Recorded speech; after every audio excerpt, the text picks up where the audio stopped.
আসসালামু আলাইকুম everyone, welcome to Rifat blog. আজকে আমার recipe beef tehari. By the way, আমি শেফ রেজওয়ান, আপনারা দেখছেন রিফাত ব্লগ। তো প্রথমে মাংসটাকে ম্যারিনেশন করে নিতে হবে। তার জন্য এখানে দিয়ে দিলাম 1 টেবিল চামচ আদা বাটার, 1 টেবিল চামচ রসুন বাটার, 1 টেবিল চামচ লেবুর রস। তো এগুলো দিয়ে মিশিয়ে নিচ্ছি। আর দিয়ে দিচ্ছি 1 টেবিল চামচ বিরিয়ানি মশলা আর স্বাদ মতন লবণ। সব কিছু মাখিয়ে আমি রেস্টে রেখে দিচ্ছি 1 ঘন্টা। আর অন্যদিকে আমি 500 গ্রাম পলুয়ার চাল আগে থেকে ভিজিয়ে রেখেছি, ওটাও আধা ঘন্টা ভিজিয়ে রাখতে হবে।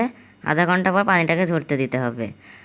তো দেখতে পারলেন আমি এখানে দিয়ে দিলাম 1/2 কাপ সরিষার তেল। আর এখানে সরিষার তেলটা দেওয়ার চেষ্টা করবেন, তাহলে এবার টেস্টটা ভালো আসে।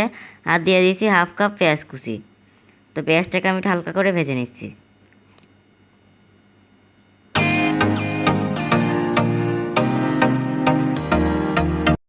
দিয়ে দিচ্ছি এলাচ আর দারচিনি।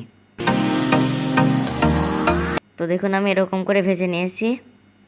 এবার দিয়ে দিচ্ছি 1 টেবিল চামচ বিরিয়ানি মশলা।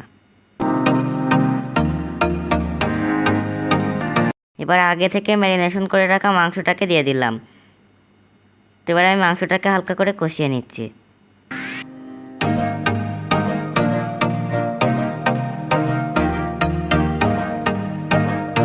তো আমি 10 মিনিটের মতন ঢাকা দিয়ে কষিয়ে নিয়েছি, আর মাঝে আমি 4 বার নেড়ে দিয়েছি।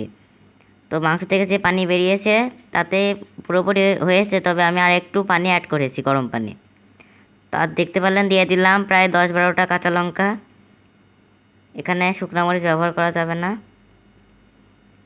তো আমি পুরোপুরি মাংসটাকে কষিয়ে নরম করে নিচ্ছি, যাতে পুরোপুরি সিদ্ধ হয়ে যায়। আপনারা আপনাদের প্রয়োজন মতন পানি দিতে পারেন।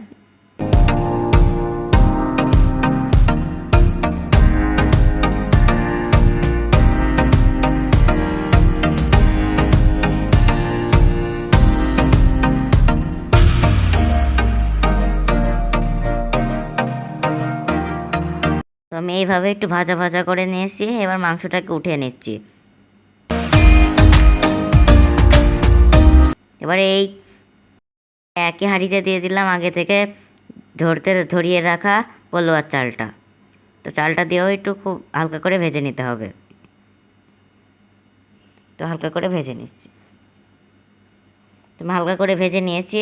এবার এখানে আমি এখানে 500 গ্রাম চালের জন্য 3 কাপ ফুটন্ত গরম পানি দিয়ে দিয়েছি। তো এবার এটাকে আমি 2 মিনিটের মতন কুক করে নিচ্ছি। আর দিয়ে দিলাম প্রায় 5-6টা কাঁচা লঙ্কা আর স্বাদ অনুযায়ী লবণ।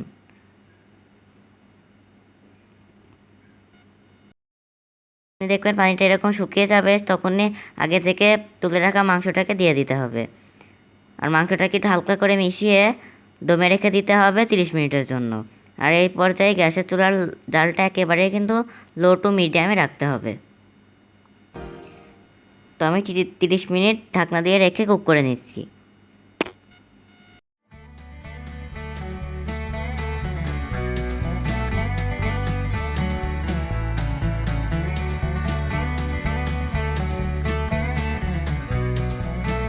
তো দেখুন আমি 30 মিনিট কিন্তু কুক করে নিয়েছি।